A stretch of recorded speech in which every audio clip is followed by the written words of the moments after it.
Morning students. Algebraic expression हमने शुरू कर दिया था जिसमें हमने एडिशन, सब्ट्रैक्शन और मल्टीप्लिकेशन सीख लिए थे। आज हम करने वाले हैं डिवीजन।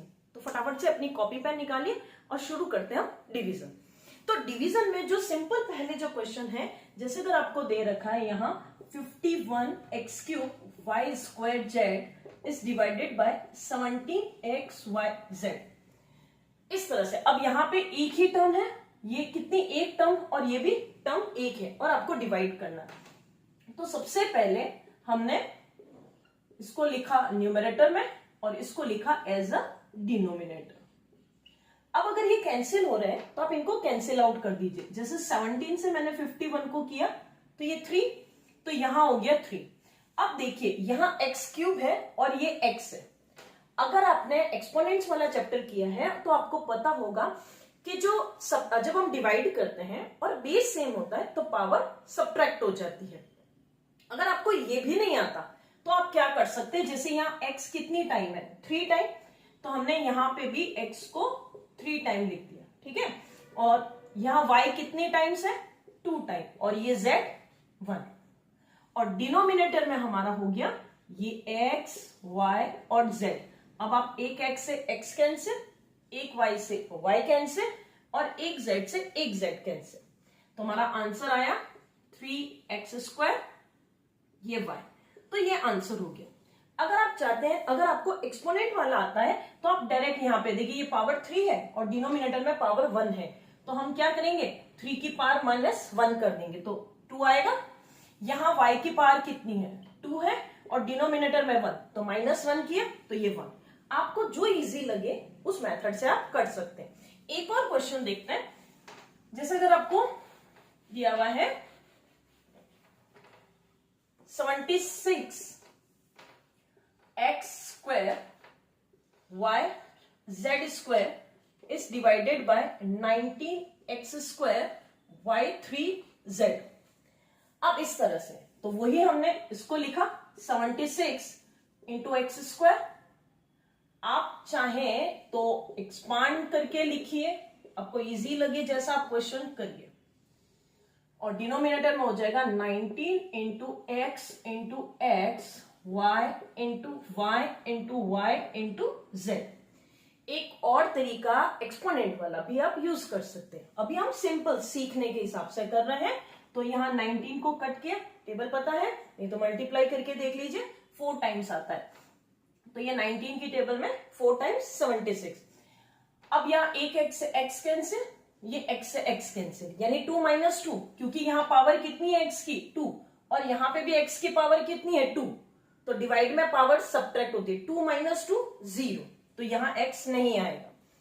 अब यहाँ देखिए y से y कैंसिल, लेकिन डिनोमिनेटर में हमारे पास y 2 है और एक z से एक z कैंसिल, तो यहां रह गया हमारा z और यहां हमारा बच गया y2। आप चाहे तो आंसर ऐसे लिख सकते हैं, और नहीं एक तरीका और है कि जैसे एक्सपोनेंट में अगर आप इस पावर को ऊपर लेके जाएंगे तो पावर माइनस में हो जाएगी, यानी आप चाहें तो इसको ऐसे भी लिख सकते हैं 4z y -2। दोनों ही आंसर राइट है, दोनों ही केस में लिख सकते हैं आप। क्लियर। अब ये तो थे सिंपल डिवीजन। अब अगर आपको टर्म्स जो है वो ज्यादा दे दी जाए, जैसे क्वेश्चन आपको दिया गया हो, ये है हमारे पास ax³ bx² + cx is divided by -dx। अगर आपको इस तरह से डिवीजन दे रखा है तो हम क्या करेंगे, इस नंबर को, ये जो डिवीजन हमें जिससे करना है उसको हम सबके नीचे लिख देंगे। जैसे ax की पावर 3, इसके डिनोमिनेटर में हो गया -dx, यहां ये माइनस है, मैंने लिखा bx² और डिनोमिनेटर में हो गया -dx², ठीक है। अब यहां पे ये प्लस, यहां मैंने लिखा cx और ये हो गया -dx। अब हम इनको कैंसिल कर सकते हैं। अब आप देखिए कि a और d कैंसिल नहीं होंगे, तो हमने इनको एज इट इज लिख दिया, और ये माइनस कहां आ जाएगा, आगे, है ना। अब यहाँ x की पावर 2 है और यहाँ x की पावर 3 है, तो मैंने 3 में से 2 को माइनस किया तो 1 आएगा। अब हम यहां ये x आप एक्सपांड करके भी करिए। अब ये देखिए, ये माइनस और ये माइनस मिलके हो गया प्लस, यहां पे भी ये एक्स स्क्वायर से एक्स स्क्वायर कंप्लीट कैंसिल, और ये हो गया माइनस ये d अपॉन b। अब यहां पे भी देखिए ये प्लस और ये माइनस, सबसे पहले हमने यहां साइन चेंज किया, ये माइनस हो गया। अब इस x से ये x क्या, आपके पास रह गया c/d। अब देखिए डिनोमिनेटर हमारे पास क्या है, एक ही आ रहा है d, तो जैसे एलसीएम वाली एडिशन करते हैं उस तरह से मैंने कॉमन ले लिया, एलसीएम ले लिया d, और ऊपर हो जाएगा आपका answer ax plus b minus c। तो ये आंसर होगा। क्लियर है। अब अगर मान लीजिए कि यहाँ अलग अलग डिफरेंट होते हैं भाई टर्म्स, आप एलसीएम नहीं ले पाते तो आप इसको एज इट इज ऐसे भी लिख सकते हैं। क्लियर। और अब इसमें डिवीजन, एक और क्वेश्चन देख लीजिए, जैसे आपकी बुक एक और क्वेश्चन है हमारे पास, 3p/QR minus 6p² Q² R is divided by 3pQ। अब हमने यहां पे 3pQR और यहां डिवाइड में हमने क्या लिखा, 3pQ। ठीक है, ये माइनस यहां हो गया 6p² Q² upon R upon 3p और Q। अब देखिए 3 से 3 कैंसिल, इस p से ये p कैंसिल, इस q से ये q कैंसिल, तो आपके पास क्या रह गया r। ये माइनस मैंने यहां लिखा, 3 से 6 कैंसिल कितने टाइम्स, 2 टाइम्स, तो ये हो गया 3 2 6, ये p। अब देखिए यहां p की पावर 1 है और यहां 2 है, ठीक है, यानी आपके पास 2p और डिनोमिनेटर में 1, तो एक p से एक p कैंसिल, एक p रह गया। उसी तरह से q भी कैंसिल हो जाएगा, आपके पास रह गया q और ये रह गया r। तो ये आपका आंसर, क्योंकि डिनोमिनेटर में हमारे पास कुछ भी नहीं है। तो आप इसी तरह से प्रैक्टिस करिए डिवीजन। एक और तरीका है, अगर यहां पे भी जिसे हम डिवाइड कर रहे हैं उसकी भी बहुत सारी टर्म्स दे रहे थे, तो डिवीजन किए, इसमें जो डिवाइडेशन कर रहे थे वो हम मोनोमियल टर्म से ही कर रहे थे। अगर डिवीजन बाइनोमियल टर्म से करने को आ जाए, मतलब अगर आपको जैसे यहां क्वेश्चन में दे रखा है डिवाइड किससे करना है, x माइनस 13 से, तब अभी हमने जो मेथड लिया वो काम नहीं आएगा। या तो आप आइडेंटिटी यूज करके करो, जो हमें अभी आती नहीं है, अब हम सीखेंगे।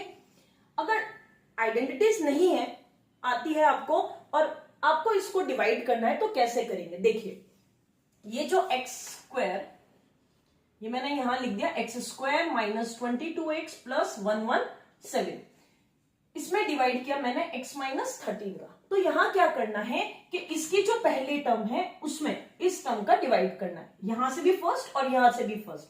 तो मैंने क्या किया, x² को डिवाइड किया x से।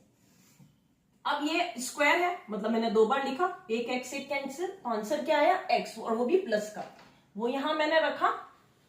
और इसके नीचे x² एज इट इज लिखा। हम डिवाइडेशन में क्या करते हैं, सबट्रैक्शन करते हैं, तो जब यहां पे भी सबट्रैक्शन कर रहे हैं तो इसका भी साइन चेंज किया और ये हो गया आपका कट। क्लियर। अब हमारा यहां जो आंसर आया है इसको मल्टीप्लाई करेंगे हम सेकेंड वाली टर्म से, मतलब इस आंसर को इससे मल्टीप्लाई करना है, तो ये हो जाएगा माइनस का 13x। क्योंकि हम डिवाइड में सबट्रैक्शन करते हैं तो यहां पे भी हम सबट्रैक्ट करेंगे, तो सबट्रैक्शन में हमें पता है यहां हो जाएंगे साइन चेंज प्लस के। अब ये माइनस का 22x है और यहां मेरा प्लस का 13x है, साइन डिफरेंट है इसलिए हम सबट्रैक्ट करेंगे, तो हमारे पास क्या आएगा 9x। और साइन हमेशा बड़े नंबर का आता है जब हम सबट्रैक्शन करते हैं, तो यहाँ बड़े नंबर के आगे साइन माइनस का है, तो ये माइनस 9x। अब मैंने ये 117 यहां नीचे लिख दिया। फिर से हम क्या करेंगे कि इस माइनस 9x में किसका डिवाइड करेंगे, इस x का, तो ये 9x इसमें मैंने डिवाइड किया x का, x से x कैंसिल, क्या रह गया मेरे पास -9, तो ये -9 मैंने यहां रख दिया। यहां पे भी मैंने -9x लिखा, साइन चेंज करेंगे और ये हो गया आपका कट। हाँ हमेशा कट होगा क्योंकि हमने कंप्लीटली डिविजिबल हो रहा है हमारा यहाँ। अब यहां देखिए कि ये जो आंसर आया इस जगह पे ये -9, ये किससे मल्टीप्लाई हो जाएगा, सेकंड, यानी डिवाइड आपको फर्स्ट टर्म से करना है, जो आंसर आए उसको सेकेंड टर्म से मल्टीप्लाई। तो 13 को 9 से करेंगे तो 13 9 117, माइनस माइनस हो गया आपका प्लस। यहां पे भी हमने साइन चेंज किया। देखिए अगर 117 में से 117 माइनस करेंगे तो ये कट यानी रिमाइंडर हो गया 0। तो मेरा आंसर आया x माइनस 9। चलिए इस तरह का एक क्वेश्चन और देखते हैं। अब यहां आपको एक क्वेश्चन जैसे ये है x cube plus x square minus 132x और इसको डिवाइड करना है हमें x माइनस 11 से। अगर आपको इस तरह से डिवीजन दे रखे हैं तो आप देखिए अगर यहां x कॉमन आ रहा है हमारा, तो पहले आप देखिए अगर कोई कॉमन आता है तो कॉमन ले लेंगे। इस फर्स्ट वाले में x मेरा कॉमन हो गया तो ये रहेगा आपका एक्स स्क्वायर, ये x minus 132 is divided by x minus 11। अब देखिए अगर डिवाइड का मतलब क्या है कि ये वाला नंबर कहां लिख सकते हैं अपन, डिनोमिनेटर में, है ना। यानी इस x से ये कैंसिल हो गया तो अब मेरे पास टर्म क्या रह गया, x square plus x minus 132 ये रह गया। और इसमें हम डिवाइड करेंगे किसका, x माइनस 11 का। तो हम डिवाइड करते हैं तो ये अपने पास टर्म है x square plus x minus 132 और इसको डिवाइड किया हमने x माइनस 11 से। सबसे पहले क्या करना है, इस फर्स्ट टर्म में इसका डिवाइड किया यानी एक्स स्क्वायर में x का डिवाइड किया, अपने पास कितना आएगा x, यहां लिखा एक्स स्क्वायर, साइन चेंज किया कट, इस x को इस 11 से मल्टीप्लाई किया तो यहां आएगा माइनस 11x, साइन चेंज करेंगे तो ये हो गया प्लस का, तो ये हो गया प्लस का 12x, माइनस 132 को हमने लिखा, वहां आप कुछ नहीं लिखेंगे। अब नेक्स्ट टाइम ये जो फर्स्ट टर्म है इसमें इसका डिवाइड किया 12x में x का, तो x से x कैंसिल, क्या रह गया आपके पास 12 और वो भी प्लस का, तो मैंने यहां लिखा प्लस का 12x, इसका साइन चेंज और ये कैंसिल। अब इस माइनस 12 को प्लस 12 से माइनस 11 को 12 से अगर मल्टीप्लाई करेंगे तो 132 आएगा, तो ये हो गया आपका प्लस माइनस माइनस 132। फिर से सब्ट्रैक्शन के लिए साइन चेंज किया तो माइनस का और प्लस का 0 होगा तो देन रिमाइंडर हो गया 0। तो इस तरह से जो डिवाइडेशन है उसकी आप प्रैक्टिस करिए, नहीं समझ में आए तो फिर आप मुझे कमेंट करिए।